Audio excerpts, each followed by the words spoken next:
Hello everyone, बहुत बहुत स्वागत है आपका आर के डॉट ट्यूशन में। जैसा कि आपको पता है कि हम सीटेट की तैयारी कर रहे हैं और हम पढ़ रहे हैं एनसीईआरटी हिस्ट्री क्लास 6 की है, चैप्टर है 6। ठीक है, इससे पहले की क्लासेस मैंने प्लेलिस्ट बनाकर डाल दी है, तो आप उसमें देख लीजिएगा। चलिए आज की 6 चैप्टर नंबर की क्लास शुरू करते हैं। मैं मेन पॉइंट आपको कराती हूँ। वीडियो पसंद आए तो प्लीज़ लाइक करिएगा, चैनल पर नए हो तो सब्सक्राइब कर लीजिएगा। चलिए तो स्टार्ट करते हैं। बौद्ध धर्म की स्थापना सिद्धार्थ ने की, उन्हें गौतम बुद्ध कहा जाता है। अब सबको पता है कि हाँ, बौद्ध धर्म की जो स्थापना है वो गौतम बुद्ध ने की थी, लेकिन उनका नाम क्या था? जो बचपन में नाम था उनका सिद्धार्थ था। ठीक है, तो याद रखिएगा। नेक्स्ट पॉइंट है, बुद्ध क्षत्रिय थे।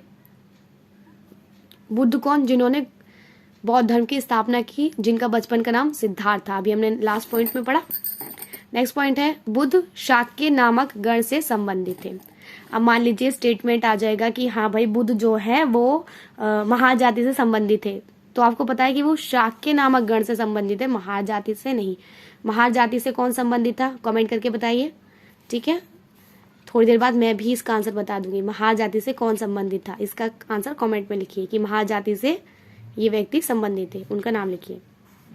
बुद्ध को बोध गया यानी कि बिहार में ज्ञान प्राप्ति हुई थी। तो बुद्ध को ज्ञान प्राप्ति कहाँ हुई थी? बोध गया में। पहला उपदेश जो बुद्ध ने दिया था वो सारनाथ में दिया था। ठीक है, सारनाथ में पहली बार बुद्ध ने उपदेश दिया। बुद्ध की मृत्यु कुशीनगर में हुई। मैंने अभी आपको ऊपर एक प्रश्न पूछा था, महार जाति से कौन संबंधित है? तो डॉक्टर भीमराव अंबेडकर जी जो हैं वो महार जाति से संबंधित हैं, लेकिन बाद में उन्होंने भी क्या किया था? बौद्ध धर्म अपना लिया था। ठीक है, नेक्स्ट देखते हैं, तृष्णा। तृष्णा का अर्थ क्या होता है? तृष्णा, तृष्णा या तृष्णा का अर्थ है प्राप्ति के बाद भी और वस्तुओं की लालसा रखना। अब किसी व्यक्ति के पास मान लीजिए 10 रुपए हैं, वो सोचता है मेरे पास 5 रुपए भी है और आ जाए। और किसी व्यक्ति के पास 1 भी रुपया नहीं है, तो वो उसको नहीं देख रहा कि किसी दूसरे के पास तो 1 भी नहीं है, चलो मेरे पास 10 तो है, लेकिन वो उस 10 रुपए के बावजूद भी चाहता है कि उसके पास और पैसा आ जाए और धन आ जाए। तो इसी को क्या बोलते हैं? तृष्णा। बुद्ध ने अपनी शिक्षा प्राकृत भाषा में दी। अब देखिए, वैसे हम संस्कृत को सबसे अच्छा जो भाषा है उसे मानते हैं, संस्कृत को। ठीक है, लेकिन बुद्ध ने क्या किया था? अपनी शिक्षा प्राकृत भाषा में दी। तो क्यों दी थी? तो वो इसलिए दी थी क्योंकि उस समय प्राकृत भाषा आम लोगों की भाषा थी, और बुद्ध को क्या करना था? गौतम बुद्ध को अपने संदेश, अपने जो अच्छी बातें हैं, जो उन्हें ज्ञान प्राप्त हुआ था, वो दूसरों तक पहुंचाना था। तो वो उसी भाषा का प्रयोग कर रहे थे जो भाषा लोगों को आती है। तो वो कौन सी भाषा थी? वो प्राकृत भाषा थी, इसीलिए उन्होंने अपनी शिक्षा जो है प्राकृत भाषा में दी। अब मान लीजिए आपके आसपास के लोग अगर तमिल बोलते हैं, तो आप उनको हिंदी में थोड़ी ना बताएंगे, तमिल में ही बताएंगे ताकि आपकी बात अच्छे से समझ आए। ठीक है, तो जो बुद्ध थे उन्होंने अपनी शिक्षा प्राकृत भाषा में दी, क्योंकि जो उनके आसपास के लोग थे उस समय वो प्राकृत भाषा ही बोलते और समझते थे, ज्यादातर लोग। ठीक है, उपनिषद। उपनिषद का अर्थ होता है गुरु के पास बैठना। पाणिनि ने संस्कृत भाषा के व्याकरण की रचना की। ठीक है, ये पाणिनि एक व्यक्ति थे, उन्होंने क्या करा? संस्कृत भाषा में जितने भी ग्रामर है, व्याकरण है, उसकी रचना की है। और इन्होंने एक बुक भी लिखी थी जो मैंने यहाँ लिख दी है, अष्टाध्यायी। ठीक है, ये पाणिनि की पुस्तक थी। नेक्स्ट है, जैन धर्म के 24वें तीर्थकर वर्धमान महावीर थे। अब आपको पता है महावीर जैन, महावीर जैन, महावीर जैन हम कहते रहते हैं, लेकिन इनका पूरा नाम क्या था? वर्धमान महावीर। ठीक है, इन्होंने ही क्या करा था? ये क्या थे? ये 24वें तीर्थक थे। ठीक है, नेक्स्ट पॉइंट है, महावीर ने अपनी शिक्षा प्राकृत भाषा में दी। इन्होंने भी प्राकृत भाषा का इस्तेमाल किया। क्यों किया? क्योंकि मैंने अभी आपको बता दिया कि उस समय जो प्राकृत भाषा थी वो आम जनता की भाषा थी, और उसी कोई भाषा को ज्यादा लोग बोला करते थे। प्राकृत भाषा मगध में भी बोली जाती थी, परंतु उसे प्राकृत ना कहकर मगधी भाषा कहा जाता था।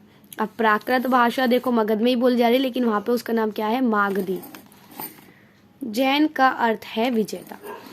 जैन धर्म की शिक्षा पूर्व गुजरात में वल्लभी नामक स्थान पर लिखी गई हैं। जैन धर्म की जितनी भी शिक्षाएं हैं वो कहाँ लिखी गई हैं?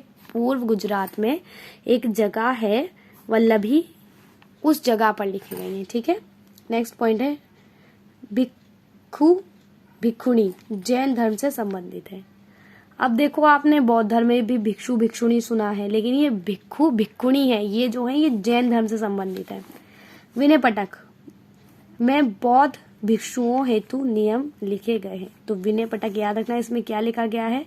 ये है, इसमें लिखा गया है जो बौद्ध धर्म में भिक्षु थे ना, उनके लिए नियम कानून लिखे गए। आपको बताया जो बौद्ध धर्म था वो दो भागों में बट गया था, महायान और हीनयान, है ना। तो जो महायान है वो लोग क्या सोचते थे? ये बौद्धिस्त्व में विश्वास रखते थे, यानी कि जो हमारे पास ज्ञान है वो हमें दूसरों तक पहुंचाना चाहिए, इसमें विश्वास रखते थे। दूसरा मूर्ति पूजा, यानी कि मूर्ति का निर्माण कर कर उसकी पूजा करना ये लोग शुरू कर दिए थे। कौन? महायान के लोग। फाशियन एक चीनी बौद्ध तीर्थ यात्री था। फाशियन क्या था? ये चीन से आया था और ये बौद्ध धर्म से संबंधित यात्रा करने के लिए आया था। तीर्थ यात्री उन्हें कहते हैं जो पवित्र स्थानों की यात्रा प्रार्थना हेतु करते हैं। ठीक है, नेक्स्ट पॉइंट है जो सेकंड लास्ट है। चीनी यात्री ह्वेन त्सान ने बौद्ध विद्या केंद्र नालंदा, जो कि बिहार में है, की यात्रा कर उसके विषय में लिखा। तो चीनी यात्री अभी आपने देखा पहले, एक और आया था, कौन था? फाशियन, और एक आया है ह्वेन त्सांग। ठीक है, इसने क्या किया था? इसने नालंदा जो विद्या का केंद्र था उसकी यात्रा करी, और जो वहाँ पर उसने देखा, जिस तरीके का आचरण देखा, वहाँ पे जिस तरीके की शिक्षा देखी, विद्या देखी, उसके बारे में इसने लिखा। आश्रम शब्द का अर्थ जीवन के एक चरण से है। आश्रम शब्द का अर्थ क्या है? जीवन के एक चरण से। ठीक है, ये जितने भी पॉइंट मैंने आपको बताए हैं, आज की क्लास यहीं पर ही समाप्त है। ठीक है, क्योंकि ये चैप्टर पूरा हो गया, नेक्स्ट चैप्टर नेक्स्ट क्लास में। ये जितने भी पॉइंट मैंने आपको बताए हैं, ये सारे ही पॉइंट मैंने एनसीईआरटी से पढ़कर लिखे हैं, और मैं एक चैप्टर एक क्लास में इसलिए कराती हूँ ताकि आप अच्छे से रिवाइज भी कर लें और आपको आ भी जाए। आज के लिए इतना ही। प्लीज़ वीडियो को लाइक कीजिएगा, चैनल पर नए हो तो सब्सक्राइब कर लीजिएगा। इससे पहले की वीडियो नहीं देखी है तो प्लीज़ देख लीजिएगा, और मेरे साथ साथ ही पढ़ाई करते रहिएगा ताकि आप पीछे न रह जाएं। Okay, so thank you so much.